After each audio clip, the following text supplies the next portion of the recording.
বুখারী শরীফের শরহ ফাতুল বারীতে আল্লামা ইবনে হাজার আসকালানী আলাইহি রাহমাহ লিখেছেন, বদরের দিনে মাঠে সাহাবায়ে কেরাম ছিলেন 305 অথবা 6 জন। বলেন বলেন, আপনারা বুঝতেছেন না আমার কথা? আপনারা বুঝতেছেন? দেখেন, আপনাদের কথায় আমি যাব। মাঠে ছিল মাত্র 305 অথবা 5 অথবা 5 অথবা, আর 8 জন সাহাবী মাঠে ছিলেন না। তবে নবীজি বিভিন্ন কাজে তাদেরকে বিভিন্ন জায়গায় পাঠিয়েছিলেন। যুদ্ধ যখন শেষ হয়ে যায়, এই 8 জন সাহাবীকে বদরের তালিকায় নিয়েছেন এবং বদরের যুদ্ধের গনিমতের মালের ভাগ তাদেরকে দিয়ে বদরি হিসাবে সম্বোধন করেছেন। এখন যদি 305 জন ধরেন, তার সাথে 8 লাগালে হবে 13, আর যদি 306 ধরা হয়, তার সাথে 8 লাগালে হবে 314। পুরা বুখারী 16 বছর পরে শুরু হাত ঘেটে ঘেটে আমি দেখলাম বদরের দিনের টোটাল সাহাবায়ে কেরামের সংখ্যা কেউ বলেছেন 313, কেউ বলেন 314, কেউ বলেন 16, কেউ বলেন 17।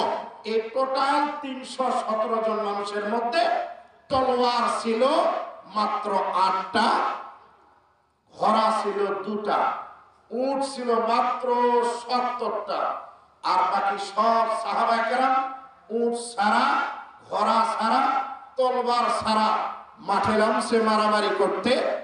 অপরদিকে যেই দল খেলতে আসছিল সেই দিনে ব্রাজিলের পক্ষ নিয়ে, কার পক্ষ নিয়ে? বুঝেন আপনারা? দেখলাম যে আপনারা কি বুঝতেছেন। প্রতিপক্ষ দল আবু জেহেলের দল। কার দল?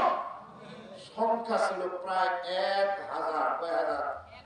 1000-এর মধ্যে 950 ছিল সশস্ত্র জঙ্গি সন্ত্রাসী, যাদের ছিল 700 উট, 300 ঘোড়া, 600 লৌহ পোশাক, প্রত্যেকের হাতে হাতে ভারী ভারী একটা অস্ত্র। মাঠের ওই দিকে নবীজির সাহাবায়ে কেরাম এই দিকে। হুজুর যখন ওদের দিক তাকায়, হুজুর চিন্তা করে, হায় হায়, ইসলামের প্রথম যুদ্ধ, পুরা পৃথিবী মিলে মাত্র কয়েকজন মুসলমান, আমার মুসলমান মনে হয় শেষ হয়ে যাবে। আল্লাহর হাবিব আস্তে করে একটা তাবু বানালেন। হুজুর সেখানে ঢুকে নামাজ আদায় করে দোয়া শুরু করলেন। সাইয়েদনা আবু বকর আমিন আমিন বলে, নবীজি দোয়া এক পর্যায়ে বললেন, আল্লাহুম্মা আনসুরকা ওয়া'দাক ওয়া আহদাক। আল্লাহ, তুমি যে আমাদেরকে সাহায্য করবে, ওয়াদা করেছো, আজ তুমি সাহায্য করো, তোমার ওয়াদার বাস্তবায়ন করো। আর যদি তুমি সাহায্য না করো, এই মুসলমানগুলো যদি বদরের মাঠে মারা যায়, তাহলে ইসলামের বাতি জ্বালাবে একজন মুসলমানও থাকবে। মুসলিম শরীফের ইত্তাহালিক হাদিল ইসলামা, এই দল যদি তুমি আজকে হালাক করো, লা তুরবাত ফিল আরদ, আল্লাহর জমিনে ইবাদতকারী আর কেউ থাকবে না। নবীজি যখন এইভাবে দোয়া করতেছিলেন, সাইয়েদনা আবু বকর আস্তে করে নবীজির হাতটা ধরে টান দিলেন। ওয়াকালা হাসবুক, হুজুর বাস হয়েছে হয়েছে, হাত দোয়া করা লাগবে না, হয়েছে। মুসলমান ভাইরা আমার, আল্লাহর হাবিব দোয়া শেষ করলেন। সুম্মা খারাজা ওয়া হুয়া ইয়াকুল সাইহুজামুল জামাউ ওয়া ইওয়াল্লুনা আদ-দুবুর। আল্লাহর হাবিব বলেন, আবু বকর চিন্তা করো না, এই যে কাফেররা আজকে আমাদেরকে একবারে সমূলে ধ্বংস করার জন্য এসেছে, আমাদেরকে তারা ধ্বংস করতে পারবে না। উপরন্ত তারা আজকে ময়দান থেকে বিতাড়িত হবে, পরাজিত হবে। আল্লাহ তাআলা ওয়াদা করেন, আমার নবী 313-14 জন সাহাবায়ে কেরাম মাঠে উপস্থিত, অস্ত্র নাই। আপনি চিন্তিত হয়েছেন, চিন্তার কোনো কারণ নাই। সূরা আনফালের আয়াত আল্লাহ তাআলা নাযিল করে নবীকে জানিয়ে দিলেন, ইস্তাস্তাগীসুনা রাব্বাকুম ফাস্তাজাবা লাকুম আন্নী মুমিদ্দুকুম বিআলফিন মিনাল মালাইকাতি মুরদিফিন। আল্লাহ তাআলা ডাক দিয়ে বলেন, আমার নবী চিন্তিত হবেন না, আপনার এই 300 কয়েকজন সাহাবায়ে কেরাম একদিকে লড়বে কেমনে করে চিন্তা করা লাগবে না। আমি আল্লাহ তাআলা আকাশ থেকে 1 জন না 2 জন না 100 জন না 1000 ফেরেশতা একের পর এক অবতরণ হয়ে আপনি নবীর পক্ষ নিয়ে কাফেরদের বিরুদ্ধে লড়াই করবে, আমি আল্লাহ তাআলা এই ওয়াদা আপনাকে দিলাম। আল্লাহ তাআলা ডাক দিয়ে বলেন, আমার নবী, এত যদি আপনার মন না ভরে তাহলে শুনে রাখেন, আমি আল্লাহ তাআলা আপনাকে 3000 ফেরেশতা দিয়ে সাহায্য করব। তাও যদি আপনার মন না পড়ে, একসাথে আমি 5000 ফেরেশতা দিব। সূরা আলে ইমরানের মধ্যে আয়াতগুলো নাযিল হয়।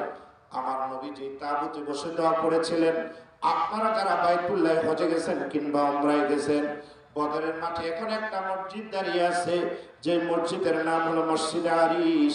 এটাই হলো ওই জায়গা, যেই জায়গায় বসে আমাদের নবী, প্যারা নবী 1500 বছর আগে বসে দোয়া করেছিলেন।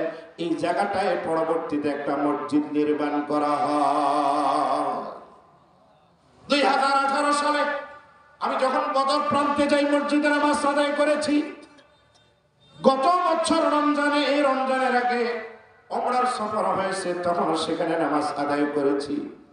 যে জায়গায় লড়াইটা হয়েছে এই জায়গাটা আমি দেখেছি।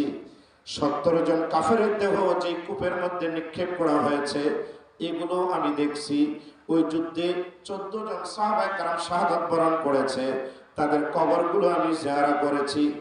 যেই পাহাড়ের উপরে ফেরেশতারা অবতরণ করেছে, আরবের মানুষগুলো পাহাড়টাকে নাম দেয় জাবালুল মালায়েকা। এই পাহাড়টাও হাজিরা দেখে, আমরা কেরালা দেখে, আমি নিজেও দেখেছি। বদরের মাঠে লড়াই যেদিন শুরু হবে, আমার নবী সাহাবায়ে কেরামকে সারিবদ্ধ করালেন। মুসলমানদের থেকে 3 জন আগে বাহির হলো, কাফেরদের থেকে 3 জন। বিশ্ব নবীর সাহাবায়ে কেরাম প্রথম চার্চের লড়াই শুরু করে দিলেন। বুখারী শরীফ 2য় খণ্ড কিতাবুল মাগাজিতে ক্বালা আব্দুর রহমান বিন আওফ ইন্নী লাফিস সাফিল কিতাল, আশারা মুবাশশারার অন্তর্ভুক্ত একজন সাহাবী নাম হলো আব্দুর রহমান বিন আওফ। তিনি বলেন, আমি যুদ্ধের ময়দানে ছিলাম। ইদান ইলতাফাতান ইয়ামিনি ওয়া আন ইয়াসারি ফাতায়ান হাদিসাস সিন্নি। আব্দুর রহমান বিন আওফ বলেন, ডান দিকে আমি তাকাই দেখি ছোট্ট একটা বাচ্চা, বাম দিকে তাকাই দেখি ছোট্ট একটা বাচ্চা। ফাকান্নী লাম আমান বিমাকানিহিমা। আব্দুর রহমান বিন আওফ বলেন, আমার দুই দিকে ছোট্ট ছোট্ট দুইটা বাচ্চা থাকা আমি আমার জন্য নিরাপদ মনে করলাম না। শরীয়তে হাদিসের মধ্যে লেখা, কেন নিরাপদ মনে করলেন না? আব্দুর রহমান বিন আওফ বলে, দুইটাই ছোট বাচ্চা, তারা যদি কাফেরদের দ্বারা আঘাতপ্রাপ্ত হয়, আমি একা কেমনে করে 2 জনকে সেভ করব, বাঁচাবো? কিংবা আমি যদি বিপদে পড়ি, দুইটা ছোট্ট বাচ্চা আমারে কি পরিমাণে হেল্প করবে, সহযোগিতা করবে? 3 নম্বর হলো, এই 2 বাচ্চা আদৌ কি মুসলমানের নাকি অপর পক্ষ শত্রু গোয়েন্দা হিসেবে আছে, আমি জানি না। আব্দুর রহমান বিন আওফ বলেন, এই যখন জল্পনা কল্পনা আমার মনে হয়, ইদ ক্বালা লি সিররা মিন সাহিবিহি ইয়া আম্মি আরনি আবা জাহালিন। আব্দুর রহমান বিন আওফ বলেন, হঠাৎ করে ডান দিকের একটা ছোট্ট বাচ্চা আমার ডাক দিয়ে বলে, চাচা কানটা একটু নিচের দিকে দেন। আব্দুর রহমান বিন আওফ বলে, আমি লম্বা মানুষ, ছোট্ট বালকটার দিকে মাথাটা আস্তে করে নিয়ে দিলাম, একটু করে নিচে দিলাম।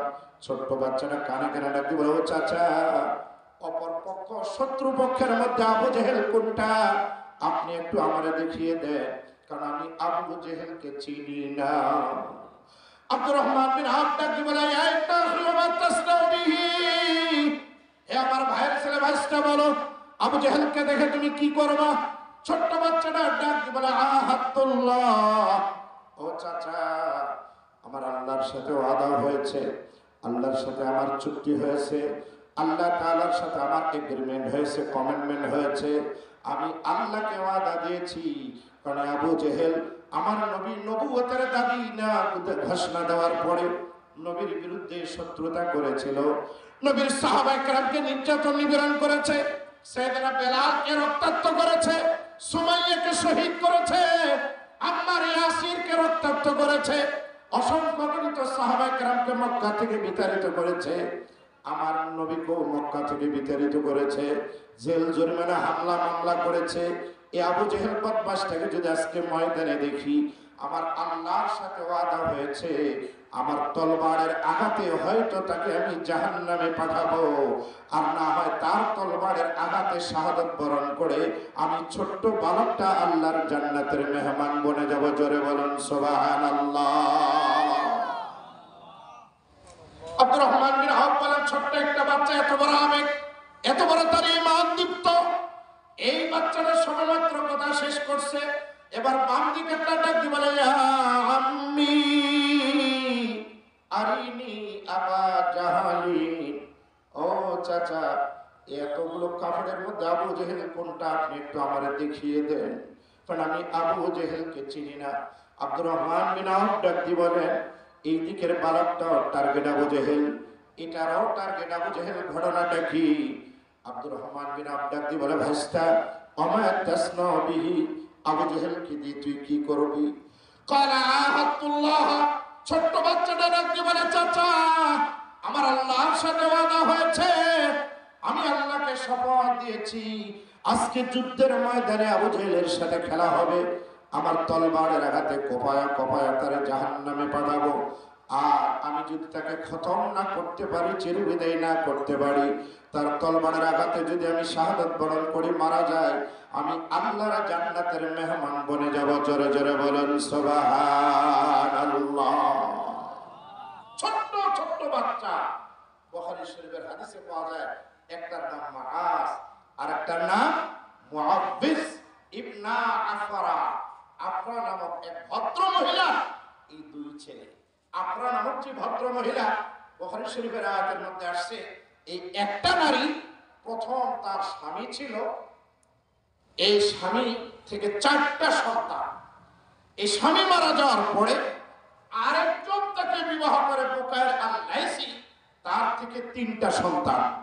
টোটাল 2 স্বামীতে 7 সন্তানের জননী।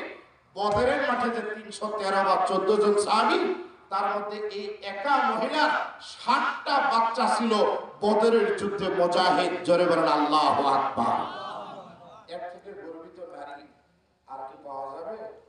আমাদের দেশে গর্বিত মা, ওই মাকে বলা হয় যে মায়ের একটা ছেলে মাস্টার, আর একটা ডাক্তার, আর একটা ইঞ্জিনিয়ার, আর একটা প্রফেসর, তাকে গর্বিত মা বলা হয়। সরকার তাকে পুরস্কৃত করে। আমি মনে করি মাটা যেমনি করে গর্বিতা, ঠিক তেমনি করে এমন কিছু মা আছে যার এক ছেলে কারি সাহেব, আরেক ছেলে হাফেজ সাহেব, আরেক ছেলে মুফতি সাহেব, আরেক ছেলে সাইকুল হাদিস সাহেব।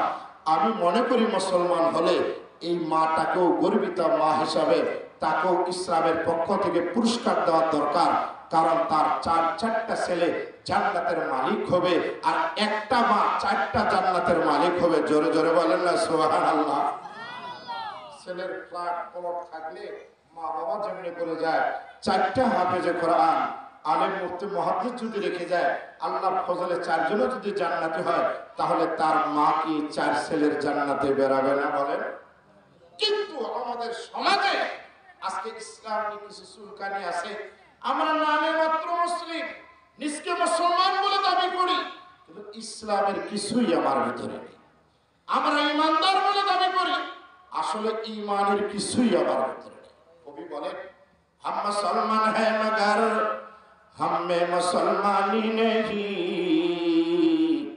हम मुसलमान है मगर हम में मुसलमानी नहीं, दिल के अंदर है ईमान मगर ईमान में कामिल नहीं। কবি বলেন, আজকে আমরা মুসলমান বলে দাবি করি, ঈদের নামাজ আমরা পড়ি, জানাজার নামাজ আমরা পড়ি, বেশি থেকে বেশি জুমার নামাজ পড়ি, মাহে রমজানের 17 রোজা পালন করি, ইফতারি করি, সাহারি করি, বছরে জীবনে একবার হজ করি, আর কুরবানির মৌসুম আসলে বড় গরু এবং খাসি আমরা জবাই করি। অথচ ইসলামের আরো মৌলিক বিষয়গুলো আছে যেগুলো আমরা মানি না। একজন মুসলমান হিসাবে আল্লাহর প্রতি ঈমান, রাসূলের প্রতি ঈমান, আখিরাতের প্রতি ঈমান, কিতাবের প্রতি ঈমান, নবীর প্রতি ঈমান, মৃত্যুর পরবর্তী জীবনের প্রতি ঈমান, ভাগ্যের প্রতি ঈমান, 7টা বস্তুর প্রতি ঈমান নিতে হয়। এগুলো আমরা ভুলে গিয়েছি। একজন ঈমানদার হলে আল্লাহ রাসূলের প্রতি ঈমান নিতে হয়। আমানতু বিল্লাহি কামা হুয়া বিআসমাইহি ওয়া সিফাতিহি ওয়া ক্বাবিলতু জামিআ আহকামিহি ওয়া আরকানি। আমানতু বিল্লাহি ওয়া মালাইকাতিহি ওয়া কুতুবিহি ওয়া রাসূলিহি ওয়াল ইয়াউমিল আখির ওয়াল কদরি খাইরিহি ওয়া শাররিহি মিনাল্লাহি তাআলা ওয়াল বাসি বাদাল মাউত। এগুলোর প্রতি ঈমান হলো মৌলিক ঈমান। ইসলামের 5টা স্তম্ভ। কালা রাসূলুল্লাহ সাল্লাল্লাহু আলাইহি ওয়াসাল্লাম, বুনিয়াল ইসলামু আলা খামস, শাহাদাতি আল্লা ইলাহা ইল্লাল্লাহ ওয়া আন্না মুহাম্মাদার রাসূলুল্লাহ ওয়া ইকামিস সালাহ ওয়া ইতাইজ যাকাত ওয়াল হজ্জ ওয়া সাওমি রমাদান। আল্লাহর হাবিব বলেন ইসলামের স্তম্ভ হলো পাঁচটা। এক নাম্বার স্বীকারোক্তি দেওয়া আল্লাহ ছাড়া কোনো মাবুদ নাই, মুহাম্মদ সাল্লাল্লাহু আলাইহি ওয়াসাল্লাম তার প্রেরিত রাসূল। দুই নম্বর রোজানা 5 ওয়াক্ত নামাজ আদায় করা। তিন নম্বর মাহে রমজানে রোজা পালন করা। চার নম্বর সম্পদ হলে সাহেবে নেশাব হলে যাকাত দেওয়া। আর শরীর যদি সুস্থ থাকে, ওজর যদি না থাকে, মক্কায় যদি পৌঁছতে পারে, জীবনে একবার হজ করা। আল্লাহর হাবিব বলেন এই পাঁচটা হলো ইসলামের আরকান। আজকে অনেক মুসলমান আমরা আছি, আল্লাহর প্রতি বিশ্বাস, নবীকে আমরা বিশ্বাস করেছি, কিন্তু রোজানা 5 ওয়াক্ত নামাজ পড়তে হবে আমরা নামাজে নাই। কেউ শুধু জুমাতে যায়, কেউ বাবার শুধু ঈদের নামাজে যায়, কেউ আছে রমজান মাস আসলে পড়ে, তাও তো পুরা রোজা রাখে না, 2টা 4টা রাখে। রাখার পরে বলে আমি ভ্যান চালাই, রিক্সা চালাই, মানুষের কলকারখানায় আমি কাজ করি, আমার বড় হার্ট প্রেশার, হার্ট কাজ করা লাগে, আমার দ্বারা সম্ভব না। অনেক যুবক আছে সবে মাত্র তো বয়স আমার হয়েছে, রোজা ধরলাম, এই বছরে 10টা, আগামী বছর দিব 15টা, এর পরের বছর 20টা, এর পরের বছর 25টা। বলেন তো এইভাবে মন মতো যদি কোনো মুসলমান রোজা রাখে, তাকে কি প্রকৃত মুসলমান বলা যায়? কি বলে? বলা যায়? কারণ ইসলাম তো আপনার আমার মন মতো হবে না, ইসলাম ইসলামের মতো হবে। এমন অনেকে আছে শনিবারে নাই, রোববারের জুমা জমাতে নাই, সোমবার মঙ্গলবারও নাই, বুধবার বৃহস্পতিবারও নাই, একবারে জুমাবার সুন্দর করে গোসল করার পরে একবারে ঈদের সময় যে পাঞ্জাবি 10,000 টাকা দিয়ে কিনছে, অথবা 7,000 8,000 টাকা দিয়ে কিনছে, না হলে কমপক্ষে 2,000 টাকা দিয়ে কারুকার্য করা একটা পাঞ্জাবি পড়ছে, একটা প্যান্ট পড়ছে, খানদানি একটা টুপি লাগানোর পরে এবার মসজিদে চলে গেছে, ইমাম সাহেব খুতবা দেয়, আর এই বেটা এন্ড্রয়েড সেটে আসতে করে সেলফি তুলে আর ফেসবুকে দিয়ে দেয় জুম্মা মোবারক। মোবারক আমি কই এটা জুম্মা মোবারক না, এটা জুলমত মোবারক। শনিবারে নাই, রোববারে নাই, সোমবারে নাই, মঙ্গলবারে নাই, বুধবারে নাই, বৃহস্পতিবারে নাই, এক জুমার দিনে গিয়া এত সুন্দর করে সেলফিটা তুলবে না কেন? মোবাইলটা যে 40,000 টাকা দামের অপ্পো,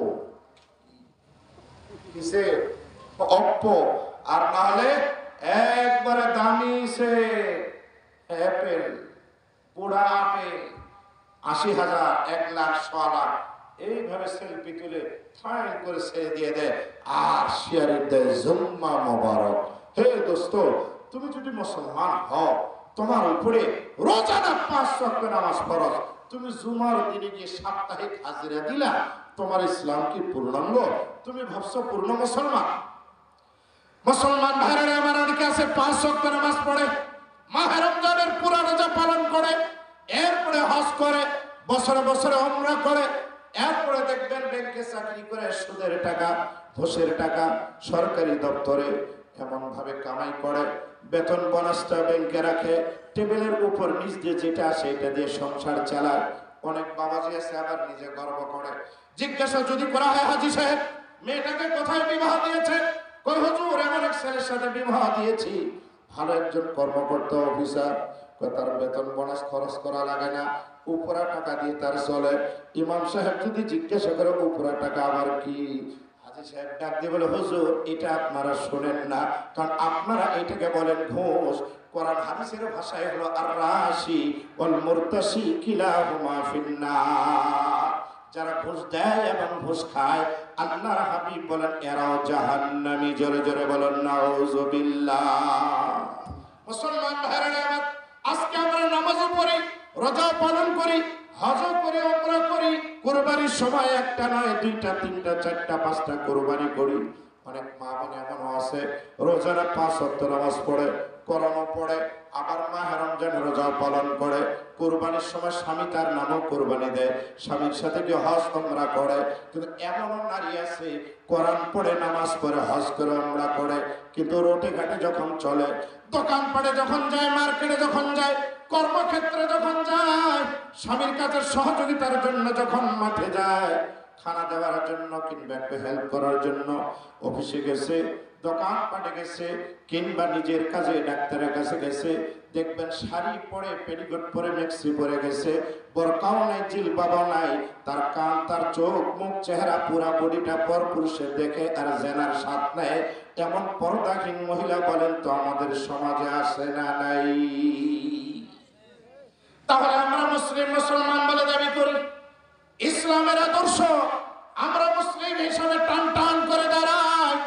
আল্লাহর হাবিব বলেন, কালা রাসূলুল্লাহি সাল্লাল্লাহু আলাইহি ওয়াসাল্লাম, লা ইয়াতিয়ান্না আলান নাসি জামানুন লা ইয়াবকা মিনাল ইসলামি ইল্লা ইসমুহু। আমার নবীজি বলেছেন, আমার উম্মতের মাঝে এমন একটা সময় আসবে, মুসলমান হবে হাজারে হাজার, লাখে লাখে, কোটি কোটি, ইসলাম থাকবে মগর ইসলামের নাম ছাড়া ইসলামের আর কিছুই থাকবে না। ওয়ালা ইয়াবকা মিনাল কুরআনি ইল্লা রাসমুহু, কিছুই থাকবে না, শুধুমাত্র কোরআনের লেখা থাকবে। ওই সময় এখন চলে আসছে যে সময় কোরআন শুধু তেলাওয়াত হয়, কোরআনের তালিম হয়, কোরআনের তরজমা করা যায় না, কোরআনের তাফসীর করা যায় না, কোরআনের ব্যাখ্যা করা যায় না। আজকে হক্কানি উলামায়ে কেরাম যখন কোরআন থেকে কথা বলে, কোরআনের সূরাগুলো তেলাওয়াত করে আর তাফসীর করে, যারা নামাজ পড়ে না বেনামাজীদের বিরুদ্ধে কথা বলে, যারা সুদ খায় তাদের বিরুদ্ধে কথা বলে, যারা ঘুষ খায় তাদের বিরুদ্ধে কথা বলে, যারা ভাইয়ের হক মারে, বোনের হক মারে, তাদের বিরুদ্ধে যখন কোরআনের কথাগুলো বলে, যারা সমাজের মানুষকে নির্যাতন নিপীড়ন করে, যারা আঙ্গুলের ইশারায় কলমের খোঁচা দিয়া জনগণের লাখ লাখ কোটি কোটি টাকা নিজের পেটের ভিতরে ভরায়, এই বাটপার জালেমদের বিরুদ্ধে যখন উলামায়ে কেরাম কোরআন এবং সুন্নাহ থেকে কথা বলে, আমাদের সারা বিশ্বটা এখন উলামায়ে কেরামের জন্য সংকীর্ণ। আমরা শতকরা 91% মুসলমান হওয়ার পরও আমাদের বাংলাদেশেও মাঝে মধ্যে এমনও দেখা যায় সুদখোর, ঘুষখোর, লম্পট, চরিত্রহীন, টেন্ডারবাজ, চাঁদাবাজ, মাস্তান, সন্ত্রাসীদের বিরুদ্ধে কথা বললে উলামায়ে কেরামের মাইক কেড়ে নেওয়া হয়, উলামায়ে কেরামকে ধাক্কা দিয়ে মঞ্চ থেকে নামিয়ে দেওয়া হয়। এমন কুলাঙ্গাররাও বাংলার জমিনে আছে না নাই?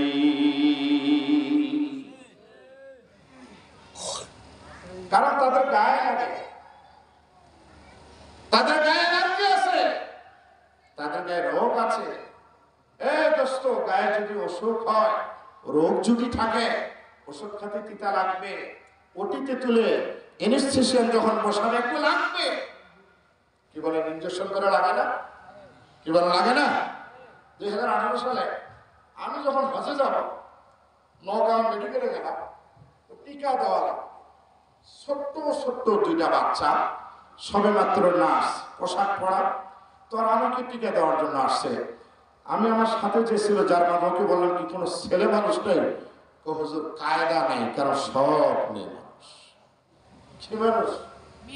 আপনারা যা হয়েছে, পর্দা মন্ত্রণালয় মহিলা কিন্তু অনেক বেশি, কারণ আপনাদের এলাকায় তো প্রায় প্রত্যেক জনের 2-3 করে বিবি আছে, নাহলে এত মহিলা বেশি হলো কেন? থাক আর না থাক, কিয়ামতের একটা আলামত, তাকসুরুন নিসা ওয়া ইয়াকিল্লুর রিজাল।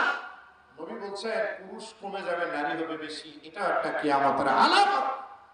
আমাদের বাংলাদেশে দেখেন না কেন, নারী নারী নারী, এমন কোন গাড়ি নেই যেখানে নারী নেই। বলেন, এমন কোন গাড়ি নেই যেখানে?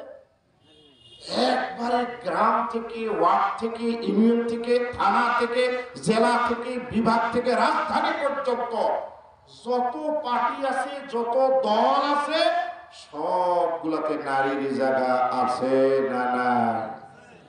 হুজুর, নারীদের নিয়ে ওয়াজ করবেন, সাবধানে ওয়াজ করেন। স্বাধীনতার পর থেকে আজ প্রায় 27-28-30 বছর ধরে কখনো উনি, কখনো ইনি, নারী আর নারী, পার্লামেন্টে নারী, সংসদে নারী, বিমানবালাতে নারী, বিমান বাহিনীতে নারী, সেনাবাহিনীতে নারী, পুলিশ বাহিনীতে নারী, বিজেপিতে নারী, ডিবিতে নারী, প্রাইমারিতে নারী, হাই স্কুলে নারী, আশা প্রশিকায় নারী, শুধু গার্মেন্টসে নারী নেই।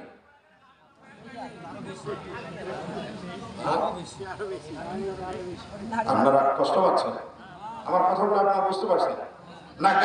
গার্মেন্টসে কোনো নারী নেই, আছে। এরা কারা? ওই যে স্বামীর সাথে বিবাহ হয়েছে, কয় তোমার ভরসায় আমি থাকবো না, নিজের পায়ে দাঁড়াবো। স্বামীকে 3 তালাক, 6 তালাক, 9 তালাক, 14 তালাক দিয়া বাস ওই দিক দিয়ে ছুটছে সরাসরি গার্মেন্টসে। অধিকাংশ মহিলা হলো এই মার্কা। দাম্পত্য জীবনে ভালো লাগে না, স্বামী কয় নামাজ পড়ো, পর্দা করো, কোরআন পড়ো, ঘরে থাকো, আমি যা কামাই করি এটা দিয়ে সংসার চালাও। মোটা চাল আর দেশি ইলিশ এটা চলবে না, চিকন চাল, ভালো কাপড়, আর ঈদের সময় হাজার হাজার টাকা দেওয়া লাগবে। আমি তো দিতে পারবো না। তাহলে তুমি থাকো, তোমার বাচ্চাকেও রাখো, আমি গেলাম। ছুটছে গার্মেন্টসে হাজার হাজার নারীর ভিতরে আমি জরিপ করে দেখছি 140 জন হলো এই মার্কা। 40 জন এই মার্কা। নারী কামাই করে সংসারে শান্তি দেওয়ার জন্য। নারী সব জায়গায়, রান্নাঘর থেকে নিয়ে একবারে প্রাইম মিনিস্টার পর্যন্ত। এখন আনন্দের বিষয়, এখন শুধু বক্তা পুরুষের আওয়াজ করে না, এখন মহিলারা আওয়াজ করে। কি বলে? হ্যাঁ, মহিলারা আওয়াজ করে। মহিলারা এখন আওয়াজ করে। মাঝে মধ্যে দেখবেন মাহফিলে আসে হয়তো বিশেষ অতিথি, না হয় প্রধান অতিথি, না হয় ইউপির সদস্য, না হলে ইউনিয়ন পরিষদের, আর না হলে দেখবেন একবারে জেলা ইউনো ম্যাজিস্ট্রেট। আমি ওনাদেরকে অনুরোধ করব, কর্তৃপক্ষ আপনাদেরকে সম্মান জানিয়ে হয়তো নাম দিয়েছেন অথবা দাওয়াত দিয়ে আপনাকে নিয়ে আসছেন। আপনি নারী জাতি, আপনি মায়ের জাত, আপনার সম্মান অনেক বেশি, অনেক বেশি। আপনি যদি কোরআন সুন্নাহ না মানেন, কোরআন সুন্নাহ না মেনে যদি বেহায়াপনা বেরেল্লেপনা করেন, আপনার পেট থেকে ভালো সন্তান আশা করা যায়? জোরে বলেন, যায়? নারীরা এমনি দামি। আল্লাহ তাআলা তাদেরকে যে আকার আকৃতি শারীরিক গঠন দিয়ে তৈরি করেছেন, কালো হলেও দেখতে ভালো লাগে। একবারে যদি ময়লা হয়, বাটু হয়, 2 হাত নাই 2 পা নাই, দেখবেন এই মেয়েগুলো আরো বেশি সুন্দরী। আপনারা জরিপ করছেন কিনা আমি এই জিনিসটা খেয়াল করে দেখছি, মেয়েটার 2 হাত নেই, এদিকে হাঁটু থেকে 2 পা নেই, কিন্তু আল্লাহ তাআলা তার মুখমণ্ডল চেহারাটা এত সুন্দর বানিয়েছেন যে কোনো যুবক দেখলে যেন বিয়ে করার জন্য 2 পায়ে দাঁড়িয়ে থাকে। এরকম মেয়েগুলোর কিন্তু বিয়ে হয়। এখন এই মেয়েটা যদি সুন্দরী না হতো, যে মেয়েটার 2 হাত নেই 2 পা নেই, কোন মোগা আছে এটারে ম্যাডাম বানাবে, বিবি বানাবে? আল্লাহ যেন তার ফেসটাকে এত সুন্দর করে দিয়েছে যে কেউ তার চেহারা দেখতে একবারে দেখেন যে পাগল হয়ে যায়। এরকম অনেক বোকা বেকুব ছেলেও দেখছি, তার ম্যাডামের 2 হাত নাই 2 পা নাই, স্ত্রীকে বিবাহ করে কাঁধে করে নিয়ে অফিসে যায়, তারপরও তো সেই স্ত্রীকে ভালোবাসে। কারণ নারীর ভিতরে আল্লাহ তাআলা কি একটা আকর্ষণ দিয়েছে, সব পুরুষ তাদেরকে দেখলে একটু মোমের মতো বলে যায়। আল্লাহ তাআলা পৃথিবীর প্রথম নারী আমাদের মা হাওয়া আলাইহিস সালাতু ওয়াস সালামকে যে রূপ আর যে লাবণ্য চেহারা দিয়ে সুন্দর করে বানিয়েছেন, পৃথিবীর সব সুন্দরীরা যদি একদিকে করা হয়, মা হাওয়ার মতো সুন্দরী হবে না। জোরে বলুন না আল্লাহু আকবার। সমস্ত নারীরা এই হাওয়া সন্তান, এই হিসাবে নারীদের ভিতরে সৃষ্টিগত একটা সৌন্দর্যতা আল্লাহ দিয়েছেন।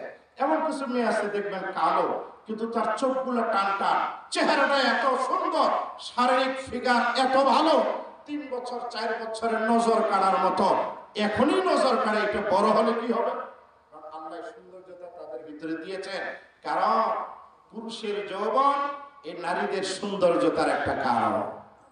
আল্লাহ তাআলা নারীদেরকে অপ্রয়োজনীয় না, প্রয়োজনীয় তাদের এরিয়া দিয়ে, এলাকা দিয়ে সৃষ্টি করেছেন। কিন্তু আমরা বড় হতভাগা, তাদের এরিয়া বাদ দিয়ে আমরা আমাদের এরিয়ায় ঢুকিয়েছি, যার কারণে ঝামেলাটা মাঝে মধ্যেই পাকে। স্বামী স্ত্রী মারামারি করে, মাঝে মধ্যে দেখি স্বামী একটা মারলে স্ত্রী 2টা মারে। কারণটা কি?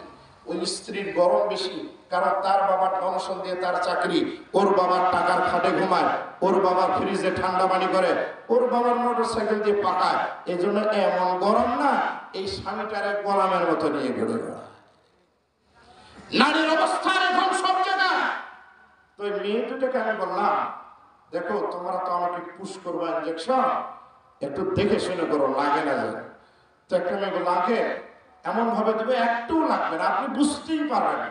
তাই বললাম, দেখো তোমরা আমার মেয়ের মতো, মেয়ে বানায় নিলাম এই কারণে, কারণ তোমরা আমার গায়ে হাত দিবা, তারপর তো দেওয়ার অনুমতি নাই, যেহেতু আমি রোগী তোমরা ডাক্তার দাও, তবে লাগে না যায়। তো ডান হাতে যখন পুশ করে এত সূক্ষ্ম ভাবে করলো, আসলে আমি বুঝতেই পারি। যখন বাম দিকে আসলো, ওই মেয়ে আসলো, আস্তে করে আমি কাপড়টা তুললাম, এখানে একটু মঞ্চ করলো, করার পরে একটু ফুটা দেখি যে লাগলো। তাই আমি বললাম, মা লাগলো যে? কয়, আঙ্কেল সুচ ফুটলে একটু লাগবে। এখন যদি আমি ফুটান শুরু করি তাহলে একটু লাগবেই, কারণ যদি শরীরের ভিতরে সুদের গন্ধ, ঘুষের গন্ধ, জমি আই ঠেলা, ওজনে কন্দ, পণ্যে ভেজাল দেওয়া, ভাইকে ঠকানো, বোনকে ঠকানো আর অনিসলামিক কর্মকাণ্ড যদি আমরা করি, ওলামা কেরাম বললে একটু গায়ে লাগবেই, মনে করা যাবে না। মুসলমান ভাইরা আমার, আল্লাহর হাবিব বলেন, ইসলাম এমন একটা হালত হবে, ইসলামের শুধু নাম থাকবে, আসল ইসলাম থাকবে না। দোকানের নাম দেবে ইসলামী ভ্যারাইটি স্টোর, অথচ ওইখানে বিড়ি থাকবে, সিগারেট থাকবে, গাঁজাও থাকবে, অবৈধ মালও সেখানে থাকবে। মুদিখানার দোকানের নাম রাখবে এটা মুসলিম বাণিজ্যালয়, অথচ 2 নম্বরই কারবারও সেখানে করবে। দাড়ি রাখবে, টুপি পরবে, পাগড়ি পরবে, জুব্বা রাখবে, এরপরও কলমের খোসা দিয়ে ঘুষ খাবে, জনগণের উপর অন্যায় বিচার করবে, জুলুম করবে, 5 ওয়াক্ত নামাজ পড়বে, রোজা হজ যাকাত করবে, ভাইরে ঠকাবে, বোনকে ঠকাবে, বোনকে ডাক দিয়ে বলবে, দেখ বাবা তোরে বিবাহ দিয়েছে, জমি নেওয়ার জন্য যেন আসবি না, আর একবার যদি জমির টান টান টাকা যা করো তাহলে কিন্তু এই বাড়িতে উঠতে দিব না। এমনও ভাই আছে 3 ভাইকে ঠকায় মা বাবার সাথে ভালো সম্পর্ক করে কখন যেন রেস্টে বসে নিয়ে টিপ স্বাক্ষর করে 10 বিঘা জমি নিজের নামে করে নিয়েছে। আল্লাহর হাবিব বলেন, না না, এমন একটা সময় আসবে ইসলামের কিছুই থাকবে না নাম ছাড়া, ওয়ালা ইয়াবকা মিনাল কুরআন ইল্লা রাসমুহু, কোরআনের লেখা ছাড়া আর কিছু থাকবে না। কোরআন শুধু তেলাওয়াত হবে, কোরআনের অক্ষর পড়া হবে, কোরআনের তরজমা করা হবে, কোরআনের ব্যাখ্যা করতে দেওয়া হবে না, কোরআনের বিধিবিধানগুলো সমাজে রাষ্ট্রে বাস্তবায়ন করতে দেওয়া হবে না। কেউ যদি রাষ্ট্রে বাস্তবায়ন করার জন্য নামে, কখনো বাহিনী দিয়া, কখনো অস্ত্র দিয়া, কখনো সংখ্যাগরিষ্ঠ অস্ত্র বাহিনী দিয়া তাদেরকে দমন করা হবে, নির্যাতন নিপীড়ন করা হবে, জেল জরিমানা করা হবে, গুম করা হবে, হত্যা করা হবে। পুরা পৃথিবীতে আজকে মুসলমান নির্যাতিত, নিষ্পেষিত, অথচ মুসলমান 57-58টা রাষ্ট্র, আমরা মুসলিম। আর বদরের দিনে মাত্র মুসলমান ছিল 305 অথবা 6 জন। বদরে ছোট্ট 2টা ভাই ডাক দিয়ে বলে, চাচা মেহেরবানি করে দেখিয়ে দেন আবু জেহেল কোনটা। আব্দুর রহমান বিন আওফ ডাক দিয়ে বলে, আমার কলিজাটা ঠান্ডা হয়ে গেল, হাইরে আমার 2 পাশে বড় কোনো ব্যক্তি নেই, এতে কোনো আফসোস আমার নাই, কারণ 2টা ছোট বালক হতে পারে, তাদের ইচ্ছা আগ্রহ অনেক বেশি। হঠাৎ করে দেখে আবু জেহেল ঘোড়ার উপরে লাফাতে লাফাতে সামনের দিকে আসতেছে।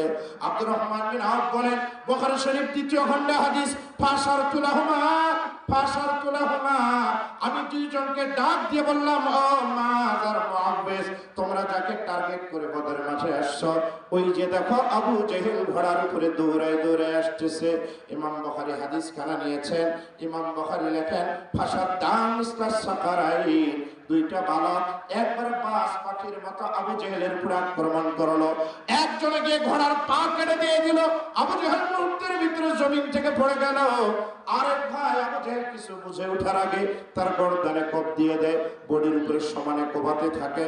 পিছনে আবু জেহেলের ছেলে একরামা বাবার এই করুণ দৃশ্য দেখার পরে এই 2 বালকের উপরে চড়াও হয়। একজনের উপরে যখন আঘাত হানে, তলোয়ার দিয়ে আঘাত করে হাতটা কেটে ফেলে, শুধু আস্তে করে চামড়াটা বডির মধ্যে ঝুলতে থাকে। আল্লাহর বান্দা ও নওজোয়ান যুবক, কি পরিমাণে ঈমান, স্পৃহা, আল্লাহর মহব্বত, নবীর মহব্বত ছিল, ইসলামের আজমত ছিল। নিজের হাতটাকে আস্তে করে পায়ের নিচে দিয়ে টান মেরে হাতটাকে শহীদ করে দিয়া অপর হাতে তলোয়ার নিয়ে সামনের দিকে রওনা। একরামার উপরে চড়াও হলো। একরামা মুহূর্তের ভিতরে সরে গেল। 2 ভাই মিলে আবু জেহেলকে কসাই যেমনি করে রানে রানে কাটে, পাটে পাটে কাটে, আবু জেহেলকে কোবাতেই থাকে। মুসলিম শরীফের বর্ণনায় আসছে, মুআয ইবনে আমর ইবনে জামুহ পুরো ময়দানে দৌড়ায় দেখে আবু জেহেল কই, দেখে জমিনের উপরে পড়ে আছে। এই মুআয ইবনে আমর ইবনে জামুহ সে বসে আবু জেহেলকে কোপানো শুরু করছে। 2 ভাই আর উনি 3 জন মিলে আবু জেহেলকে মোটামুটি কোপায়া জমিনের ভিতরে ঠান্ডা করে ফেলছে। ইতিমধ্যে কাফেরদের 70 জন দুনিয়া থেকে বিদায়, 70 জন গ্রেফতার, বাকিগুলো ময়দান থেকে ভেগে চলে যায়। আবু জেহেল 15 জন গায়িকা নিয়ে আসছে, বদরের মাঠে মুসলমানদেরকে হত্যা করবে।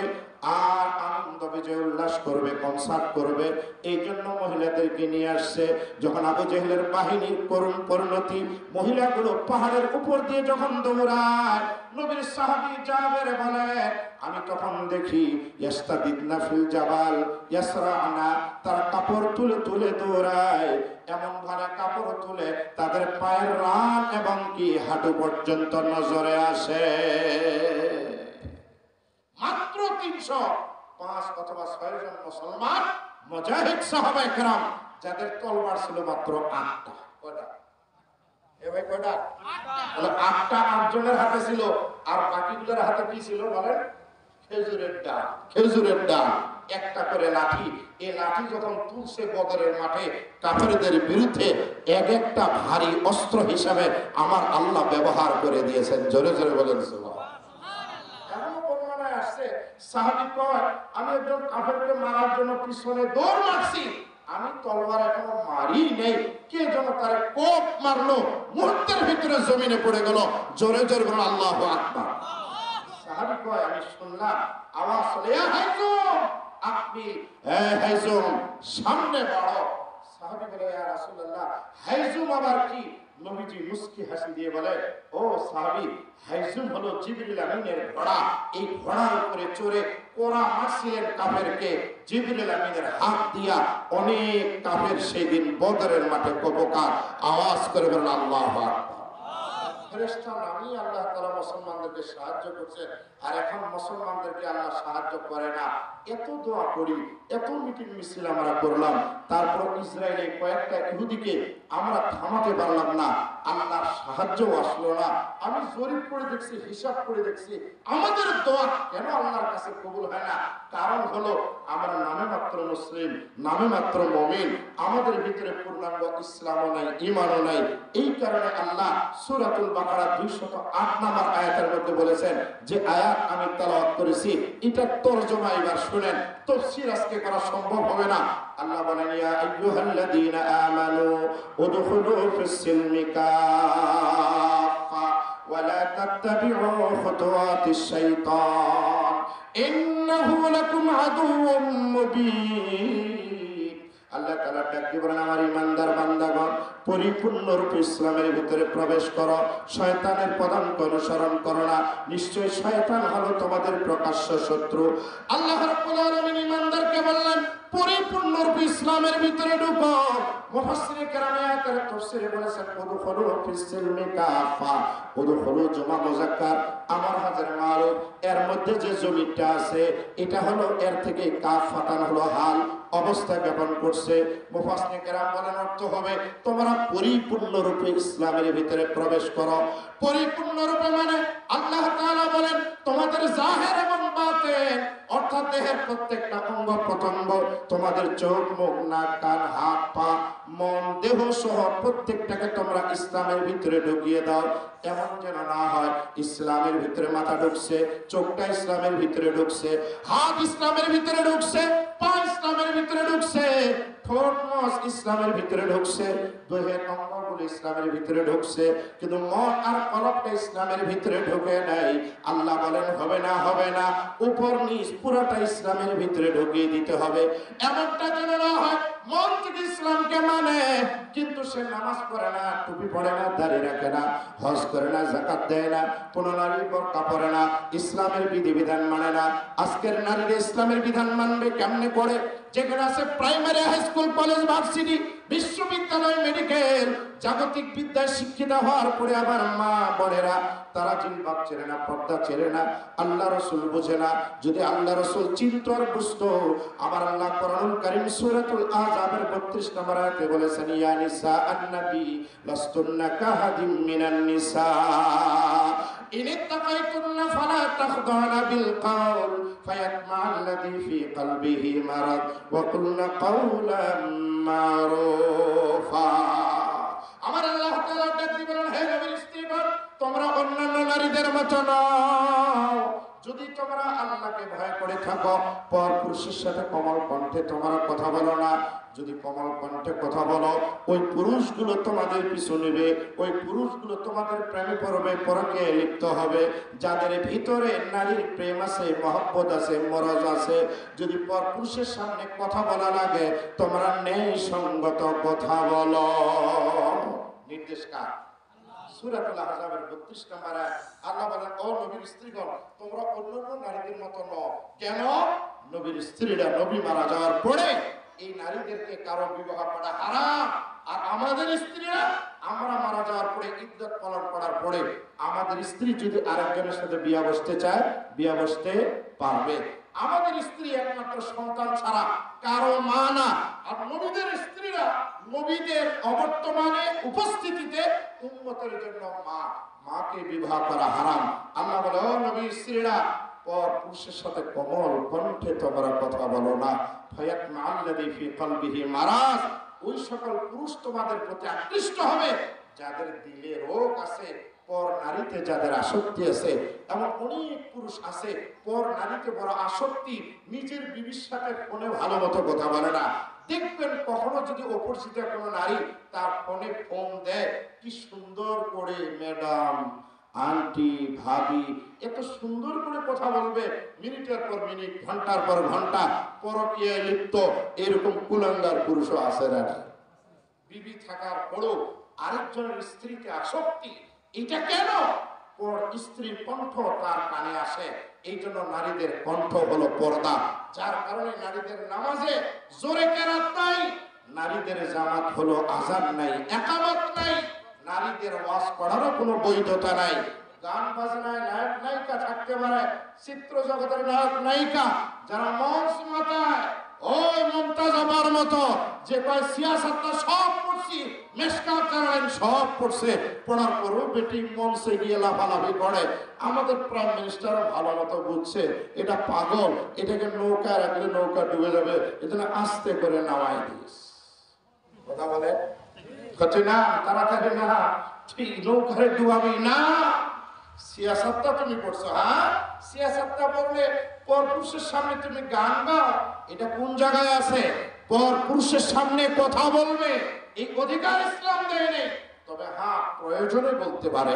ডাক্তারের কাছে গেছে অথবা কেউ জিজ্ঞাসা করছে, আসসালামু আলাইকুম ভাবি, ভাইজান কোথায়, এতটুকু বলতে পারে, ভাই আপনার ভাই বাজারে গেছে, এখন বাসাতে নেই।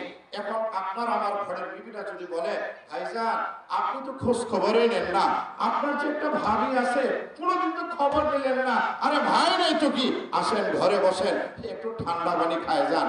এই ধরনের যদি কারো বিবি থাকে, তাহলে বুঝবেন শুধু ঠান্ডা পানি না, আরো কিছু তার বদ অভ্যাস আছে। জোরে বলেন নাউজুবিল্লাহ।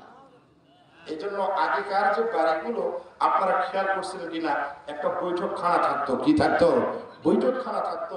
যে কোনো বেগানা পুরুষ আসলে ওখানে বসবে, বাড়ির মেয়েরা এই বৈঠকখানা পর্যন্ত আসবে না। ওদের দরজায় পর্দা আছে, ওদের জানালায় পর্দা আছে। এখন তো দরজায় পর্দা নাই, জানালায়ও পর্দা নাই, বেটির গাও পর্দা নাই, বউয়ের গাও পর্দা নাই, মায়ের গাও পর্দা নাই। পর্দা ঝুলিয়েছে টিভির উপরে। কার উপরে? অফিসে। আজাকাত দিয়েছে পর্দা, যেখানে দিতে হবে পর্দা সেখানে পর্দা নাই। যুবতী মেয়ে, সুন্দরী মেয়ে, তার গায়ে পর্দা নাই। যখন একবারে বুড়ি হয়ে গেছে, এখন কেউ তার দিকে তাকাবেও না। এই বেটি বোরকা পড়ে, আমি এটাকে খারাপ বলি না, কারণ এই বুড়িরও প্রেমিকা বুড়া অনেক আছে। পুরুষের নজর এটা এত মারাত্মক। আল্লাহ তাআলা তাদেরকে যে সৌন্দর্যতা দিয়েছেন, আল্লাহর হাবিব বলেন, বুখারী শরীফে হাদিস, যে হাদিসটা আমি পড়েছি, আয়াতেরও তরজমা হয়ে গেছে, হাদিসেরও তরজমা হয়ে যাচ্ছে। আলোচনা একবারে শেষের দিকে সাহাবী আবু হুরায়রা বলেন, আমার নবীজি বলেছেন, ইস্তাউসু বিন-নিসাই খায়রা, ও আমার উম্মতেরা, নারীদের সাথে কি রকম আচরণ করবে আমার থেকে তোমরা শিখে নাও। ফা ইন্নাহুন্না খুলিকনা মিন জিলাইন, আল্লাহর হাবিব বলেন, নারীদেরকে পাকা হাড় থেকে সৃষ্টি করা হয়েছে। ওয়া ইন্না আহওয়াদা শাইইন ফি জিলাই আ'লা, বাম পাজরের একবারে বাঁকা হাড়, উপরের হাড়টা দিয়ে আল্লাহ তাআলা তৈরি করেছে। ফাইন যাহাবতা তুকিমাহু, নবী বলে, আমার উম্মতের পুরুষেরা, আব্দুর রহিম, আব্দুস সালাম, আব্দুর রশিদ, যদি এই বাঁকা হাড়টাকে সোজা করতে যাও, ভেঙে ফেলবে। ওই তারাক্তা ফারান্নাসাল আওয়াজ, আর যদি একবার কিছুই না বলো তাহলে বাঁকাই থেকে যাবে। ফাস্তাউসু বিন-নিসাই খায়রা, আল্লাহর হাবিব বলেন মেয়েদের সাথে নরমে গরমে, নরমে গরমে, যখন তার মেজাজটা ভালো থাকবে, কোনো যদি অপরাধ করে তখন তারে ধরবেন। আর মেজাজ যদি গরম হয়, আপনি যেন গরম করেন না, তাহলে পুরো বাড়ি গরম হয়ে যাবে, পুরো বাড়ি কি হয়ে যাবে। এই জন্য শুনেন, যার স্ত্রী যত বড় শক্ত হোক, বিবি যখন মেজাজ পিকআপ নিবে কোনো বিষয়ে, আল্লাহর রাস্তে নরম হয়ে যাবে। কারণ ওই সময় যদি আপনি গরম হন, কারণ মেয়েদের যেহেতু বাঁকাহার দিয়ে তৈরি করছে, যত ভালো হোক ওদের ভিতরে কিন্তু একটা বক্রতা আছে। এখন মা বোনেরা মনে করবে হুজুর শুধু খালি আমাদের দোষ বলার জন্য আসছে, না না, এই বাঁকার মধ্যেও কিছু সোজা আছে। খাদিজাতুল কুবরা, আম্মাদান আয়েশা, সাইয়েদানা হাফসা, নবীজির স্ত্রীগণ, মারিয়াম, আসিয়া সহ অনেক নেককার নারী ছিলেন, এদের বাঁকার মধ্যেও কিছু সোজা ছিল। কথা বলেন ঠিক কিনা? তবে বেশিরভাগ হলো বাঁকা। কেমনে বাঁকা? আল্লাহ তাআলা আদমের একবারে বাঁকা হাত বাম দিকের পাঁজর থেকে হাওয়ারের সৃষ্টি করেছেন, আর হাওয়ার থেকে আল্লাহ তাআলা সব নারীদেরকে সৃষ্টি করেছেন। তাহলে মা যদি বাঁকা হয়, তার কন্যারাও বাঁকা। এই কারণে নবী বলছেন সব স্ত্রীরা একটু না একটু বাঁকা। কেমন বাঁকা? কিছুটা বকরির মতো। বকরির যদি টানেন যাবে না, পিছন দিক থেকে কপাল দিলে সামনে যাবে না, একদিকে ভ্যা করেছে। কে রে ফাতেমার মা, বাজার কি লাগবে কিনা? সুন্দরভাবে জবাব দিতে পারে, হ্যাঁ ফাতেমার আব্বু বাজার লাগবে, এক সপ্তাহ হয়ে গেল লবণ নেই, চাল নেই, ডাল নাই, বাজার তো লাগবে, সুন্দরভাবে বলতে পারে। কিন্তু দেখবেন অনেক মহিলা আছে, মাঝে মধ্যে শোনা যায় একটু বাঁকা করে বলবে, 15 দিন হয়ে গেল বাজার লাগবে, এটা আবার তোমাকে বলা লাগবে না? এমন এক পিকআপ দিয়ে বলবে হোশ নেই, একটা ধাক্কা মারবে, লবণ লাগবে নাকি? লবণ লাগবে না, হোশ নাই। আজ ধার করে চলতেছে কয়েকদিন, সবই লাগবে নাকি? ওই মাসের শুরুতে তুমি নিয়ে আসছো 1 লিটার, আর চলে গেল 27 দিন, আমি ধারে করছি 2 লিটার।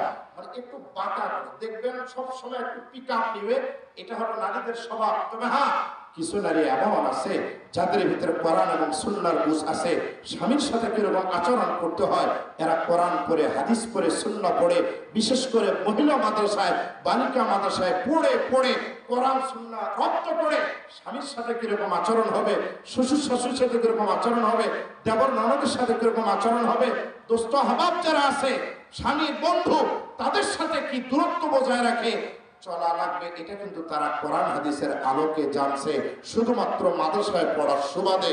কথা বলেন ঠিক কি? Primary school, high school, college, varsity, ইল্লা মাশাআল্লাহ, দাওয়াতুল হক, দাওয়াতুত তাবলীগ অথবা কোনো হক্কানি পীর সাহেবের নিসবত থাকার কারণে এই দিনদার মিল পাওয়া যায়। যে মেয়েটা হাই স্কুলে যায় বোরকা পরে, কলেজে যায় বোরকা পরে, প্রাইমারিতে যায় বোরকা পরে, ওই বিভিন্ন মার্কেটে যায় বোরকা পরে, জিলবাব পরে, কেউ দেখতে পায় না। দেখবেন প্রত্যেকটা পরিবারে কোরআন এবং সুন্নাহর আলো গিয়েছে। তাই তবে মজার বিষয়, আপনারা বলবেন যে হুজুর primary, high school, college, varsity থাকতে মহিলা মাদ্রাসা, বালিকা মাদ্রাসার কি প্রয়োজন? এটা হলো মূল সাবজেক্ট। কারণ এখান থেকে একটা মেয়ে হাফেজা হয়, আলেমা হয়, কোরআন হাদিসের মাসলা মাসাইল জ্ঞান অর্জন করে। আবার কিছু মানুষ ফতোয়া দেওয়া শুরু করছে, মহিলা মাদ্রাসা জায়েজ নাই, বালিকা মাদ্রাসা জায়েজ নাই। আমি আপনাদেরকে বলি, বুখারী শরীফ 2য় খণ্ড 1087 নম্বর পৃষ্ঠা, কত পৃষ্ঠা? জোরে বলেন, কত পৃষ্ঠা? হাদিস নাম্বার 7017। হাদিস নাম্বার কত? হাদিস নাম্বার কত? বাবটা হলো বাবু তালিমিন নবী উম্মাতাহু মিনার রিজালি ওয়ান নিসা। আমার নবী উম্মতের পুরুষদেরও শিক্ষক ছিলেন, নারীদেরও শিক্ষক ছিলেন। জোরে বলেন আল্লাহু আকবার। এই অধ্যায়ে